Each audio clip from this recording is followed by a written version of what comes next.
Hey everyone, it's Belinda with Witchcraft. For those who are wondering how I build my faux fence iron gates, let me show you my material I use. But for each fence, it is 8 foot long. I use 11 PVC pipes and 3 1x2s. Let me turn you around to show you. So I buy a bundle of the 1.5.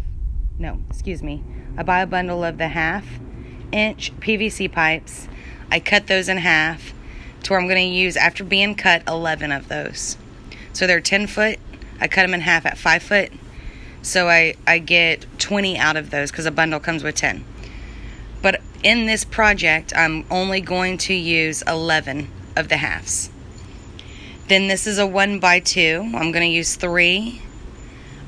I've already pre-drilled, marked and measured and pre-drilled one of my 1x2s just so I don't have to measure each and every time. But what that is it's gonna give me 11 holes at 8 inches apart, equally spaced. I did that because the ends are going to be fastened within my columns. You might want to rearrange your spacing, you might be putting it, connecting it to another fence. And if that's the case, then you're going to want to start a little off-centered, then measure out your hole. So whenever you connect the next fence, there'll be no gap. It'll still do a continuous 8 inches all the way down. So stay tuned for the rest. I'll do a time-lapse video of things that take a little bit more time, like repetition stuff. Repetitive, but stay tuned. Let's hope that this will help. Hey guys, it's Belinda again. Second phase to the faux iron fence. So what I've done is I took that template that I mentioned earlier, I laid it on top of one of my boards, I clamped it down. Next I'm going to drill it, but I'm going to drill it on a table. I hope you can get the concept, but I just use my template and I drill out the holes so they can all match. We've already drilled out the holes, so now I got a 5-in-1, and when we drilled the holes out, it leaves on the exit side, it leaves it frayed out, the wood.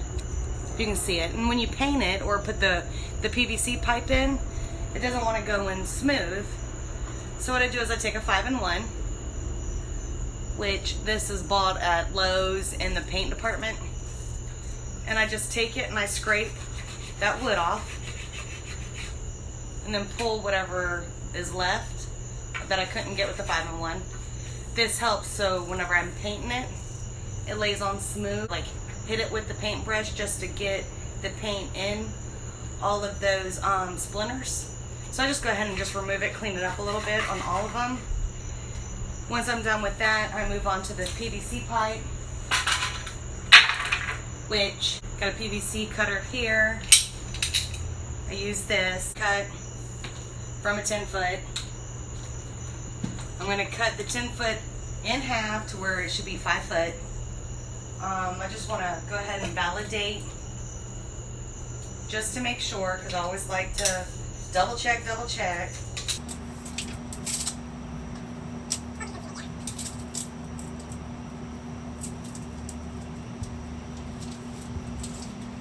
Right on the money. So I take a PVC, put it up against something. Take my PVC cutters.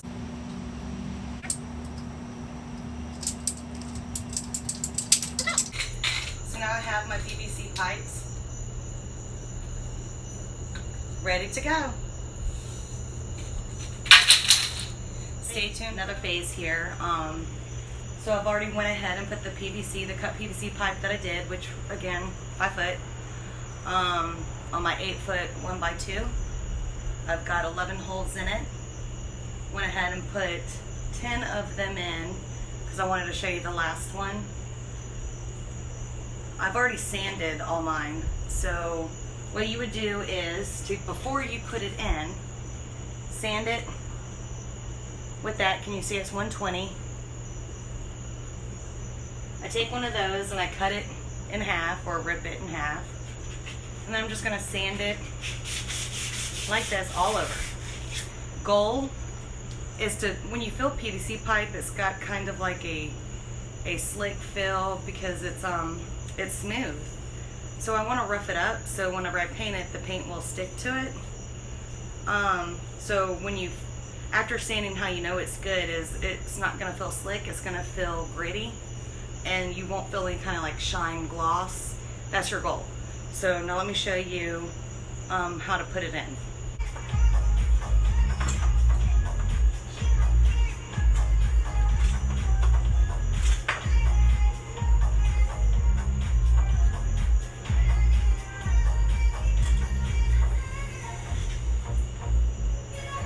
Like that. Okay, so remember, this is my top, that's my bottom. On the wood pieces that had those splinters, I made sure to put them on the bottom side so people couldn't see them from the top. So I want my top, so I start off with my bottom because obviously I want that to be straight. So when I put it on my ground, as long as your ground is level, this will work. But it still has the same concept to just make sure you leave a little deviation so you can cut your PVC at the bottom to go with your ground level. So I'm just going to straighten it up here. So the bottom here, that's going to stick out from here to here. I want it to be 8. So from the PVC to here, when I mark my lines, I want it to be 8 on top. So from 8, right there. The top piece should be on the 8-inch line. Then from here to here, to the top of this board, if you can see it, the top. So I'm measuring from the top of this board to the top of this board. I've got my measurements at 39 inches. And then from the top of this board to the top of this board, I want 6 inches. Hey guys, I'm doing the 8-inch from bottom of the PVC pipe. Remember, this is the bottom that's going to be on closest to the ground. So 8 inches from bottom of PVC to the top of this board. Cool little thing, all you got to do is kind of like give it a half turns just to get it. If you need more, you turn it clockwise. If you need it less, then you do counter. That's a good tip. So again, 8 inches.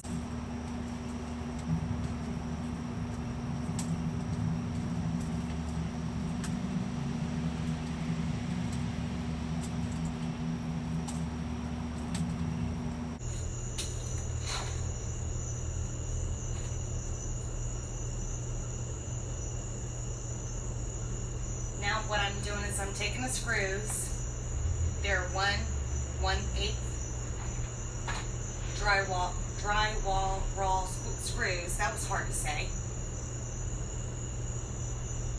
I have a picture posted, and I'm just sinking it a little further than the wood.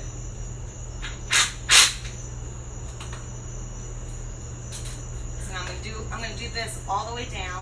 Give it a little push, it goes quicker. But if you're only trying to get like a 1/16, then you don't have to give a push or pull. You just turn it.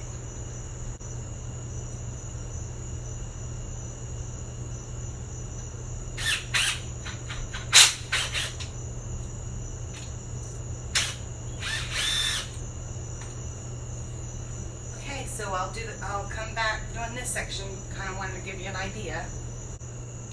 I'm back for the next drill holes for this side. So now I'm on the second row.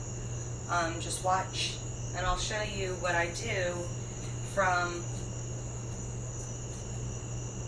the top of this board to the top of this board is 39 inches. So stay tuned.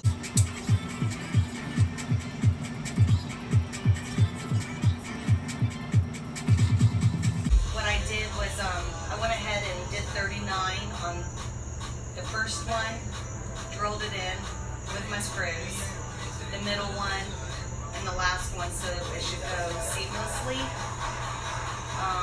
With little of me making it at 39, moving the PVC or the board. Chris Villa, let's talk about that. Chris Villa,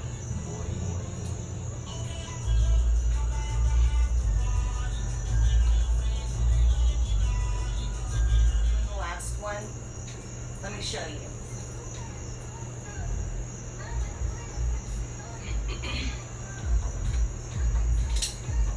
So from top, the very top one, to the top of this one, so top to top again, it needs to be 6 inches.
Fence is done. Now what's left is adding in the foam sheet that I cut and paint.